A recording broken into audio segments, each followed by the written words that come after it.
Hello friends, आप सभी का स्वागत है एक और पेपर सॉल्विंग में। आज जो हम पेपर सॉल्व करने जा रहे हैं वो हमारा होने वाला है 28 जून का। 28 जून 2021।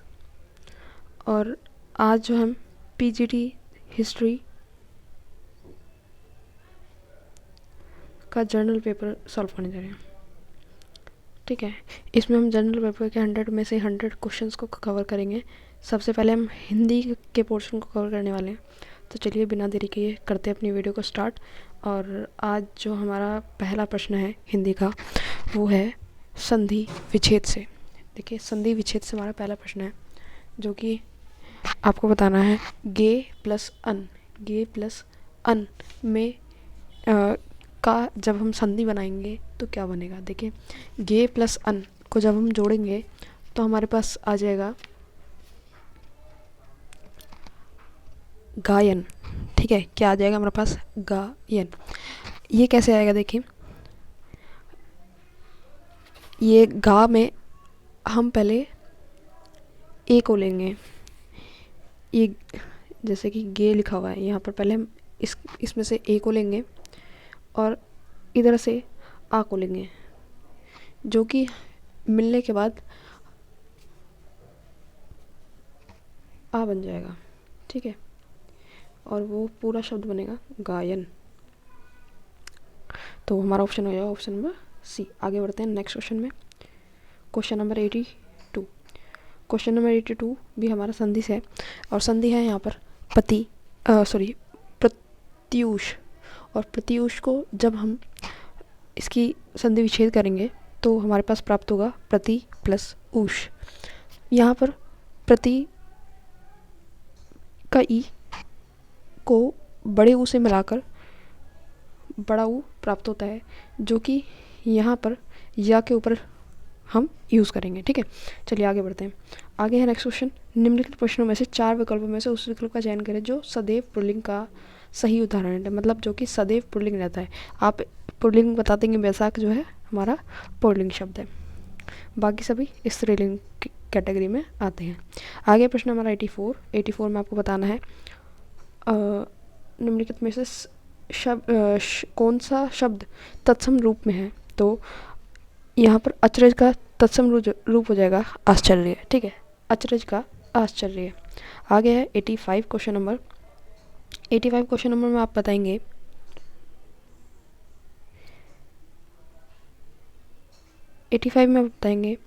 समानार्थी शब्द। तो देखिए, गाथा क्या है? एक तरह से कहानी।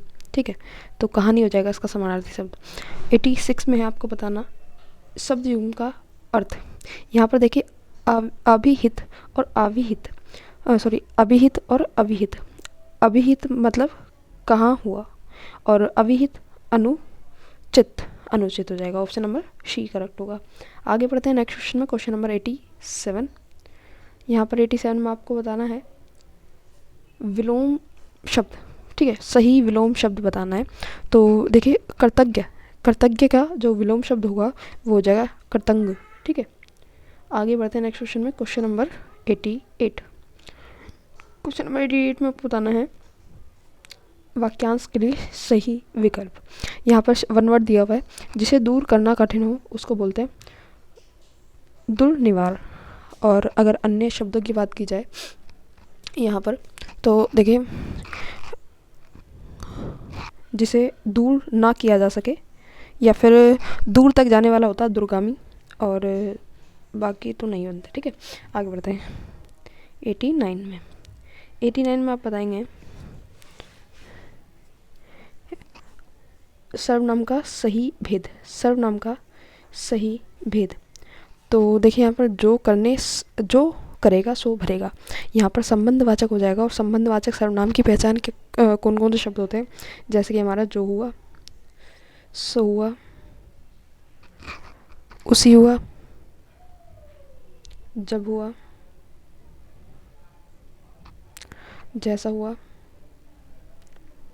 और जितना हुआ। ठीक है, ये सभी हमारे क्या हैं? संबंध वाचक सर्वनाम की पहचान है। आगे यही है, वहाँ एक ऐसा छोटा सा गांव था जिसके चारों ओर जंगल था। तो ये जो जिसके शब्द है ये मिश्र वाक्य बनाने में हेल्प करता है, तो ये हो जाएगा मिश्र वाक्य। ठीक है, चलिए आगे बढ़ते हैं। क्वेश्चन नंबर 91 में आपको बताना है 4 विकल्प दिए हुए, उसमें से काल का भेद सही विकल्प, काल का भेद बताना है वाक्य का। ठीक है, बारिश होकर नदियों में पानी भर गया। तो देखिए काम हो चुका है, ठीक है, और पूर्ण हुआ और वर्तमान में हुआ है, तो पूर्ण वर्तमान काल हो जाएगा। ठीक है, आगे बढ़ते हैं। आगे है क्वेश्चन नंबर 92। यहाँ पर निम्नलिखित प्रश्न में 4 विकल्प में से उस विकल्प का चयन करें जो लोकोक्ति का सही अर्थ है। यहाँ पर 9 दिन चले 2.5 कोस, मतलब कि काम हमने ज़्यादा किया लेकिन जो काम हुआ है वो कम हुआ है। ठीक है, या फिर कह सकते हैं मैंने ज़्यादा किया लेकिन फिर भी कम, बहुत अधिक समय में बहुत कम काम करना। ठीक है, चलिए आगे बढ़ते हैं। Question number 93। तो 93 में आप देखेंगे यहाँ पर लोकोक्ति का सही अर्थ बताना है। उल्टा चोर कोतवाल क्वार्टर, ये तो ईजी है। दोष अपना होने पर भी स्वीकार ना करके दूसरों पर दोष डालना। ठीक है, फिर है 4 विकल्पों में से उस विकल्प का चयन करें जो जिसमें उचित विराम चिन्ह का युक्त वाक्य सही, मतलब उचित विराम चिन्ह का प्रयोग किया गया है। यहाँ पर देखिए ध्वनि प्रदूषण से रक्तचाप, अल्सर और सिरदर्द, अल्सर और सिरदर्द के बीच में अर्धविराम आना चाहिए, तो ये गलत हो जाएगा। सेकंड है ध्वनि प्रदूषण से रक्तचाप, अल्सर, सिरदर्द, अनिद्रा आदि रोग होते हैं, ये बिल्कुल सही हो जाएगा। यहाँ पर भी देखें थर्ड में वाले में यहाँ पर रक्तचाप, यहाँ पर पूर्ण विराम नहीं है तो ये कट जाएगा, और ये यहाँ पर अल्सर के बाद अर्धविराम नहीं है तो ये भी कट जाएगा। ऑप्शन नंबर 2 करेक्ट हो जाएगा। आगे बढ़ते हैं क्वेश्चन नंबर 95 में। यहाँ पर कुछ मिस्टेक होगी क्वेश्चन में, लेकिन इसलिए कहा है कि इग्नोर करना है, लेकिन देख लेते हैं क्या है इसमें। बताना है आपको विराम चिन्ह से युक्त वाक्य, विराम चिन्ह से युक्त वाक्य बताना है। तो विराम चिन्ह से युक्त वाक्य हमारा कौन सा हो जाएगा। यहाँ पर देखिए ये जो साइन है ये नहीं, एक मिनट, यहाँ पर ये जो साइन है ये नहीं आएगा, ये कट जाएगा। दूसरा वर्मा ने कहा था, देखिए यहाँ पर ये जो मुझे याद नहीं आ रहा क्या बोलते हैं इसको, लेकिन ये लगाना सही है, ये भी गलत हो जाएगा और ये भी हो जाएगा हमारा गलत।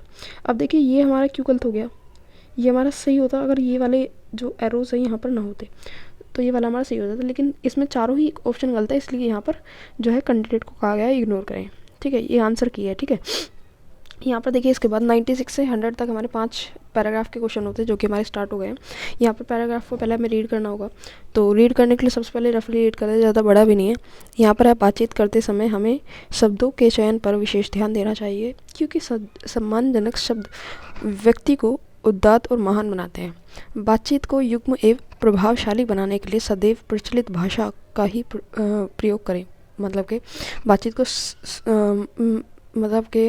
बातचीत को सही डायरेक्शन देने के लिए हमें उन शब्दों का प्रयोग करना चाहिए जो कि आम बोलचाल की भाषा में उस समय प्रचलित हो।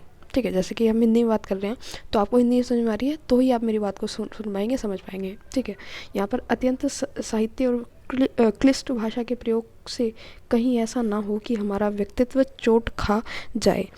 उसके बाद है हमारा बातचीत में केवल विचारों का ही आदान प्रदान नहीं होता, बल्कि व्यक्तित्व का भी आदान प्रदान होता है। आपके विचार ही सामने वालों को आपके व्यक्तित्व का आभास कराते हैं। ठीक है, अतः शिक्षक वर्ग को शब्दों का चयन सोच समझकर करना चाहिए। शिक्षक वास्तव में एक अच्छा अभिनेता होता है जो अपने व्यक्तित्व, शैली, बोलचाल एवं हाव भाव से विद्यार्थियों के ध्यान अपनी ओर आकर्षित करता है, अपनी बातों को समझा पाता है, उन पर अपनी छाप छोड़ पाता है। ठीक है, चलिए आगे बढ़ते हैं, इनके क्वेश्चंस को सॉल्व कर लेते हैं। तो शिक्षक क्या है, एक अभिनेता है। पैराग्राफ के थ्रू शिक्षक एक अभिनेता का काम करता है। आगे क्वेश्चन है सम्मानजनक शब्द से व्यक्ति का क्या पता लगता है, क्या बनता है, उदात्त और महान। सेकंड लाइन में था शिक्षक किस प्रकार के विद्यार्थी का ध्यान अपनी ओर आकर्षित कर सकते हैं, तो व्यक्तित्व किस प्रकार, तो व्यक्तित्व, शैली, बोलचाल और हाव भाव के अच्छे हाव भाव से। ठीक है, आगे है क्वेश्चन नंबर 99 और 100, आज का लास्ट क्वेश्चन, हिंदी का लास्ट क्वेश्चन। ठीक है, देखिए यहाँ पर है बातचीत में प्रचलित भाषा का प्रयोग क्यों करना चाहिए? तो प्रचलित भाषा का प्रयोग करना चाहिए ताकि हमारी बातचीत को बेहतर किया जा सके, प्रभावशाली बनाया जा सके, सुगम बनाया जा सके। उसके बाद गद्यांश का शीर्षक क्या होगा? तो शब्दों का चयन। हम जब तक शब्दों का चयन सही प्रकार से नहीं कर पाएंगे तो हम अपनी बातचीत को सफल नहीं बना पाएंगे। तो यहाँ पर हमारे हिंदी के 20 क्वेश्चंस कंप्लीट होते हैं और आगे अब हम मैथ्स के क्वेश्चन की तरफ बढ़ते हैं और मैथ के क्वेश्चंस को सोल्व करने की कोशिश करते हैं। तो चलिए मिलते हैं मैथ के फर्स्ट क्वेश्चन पे।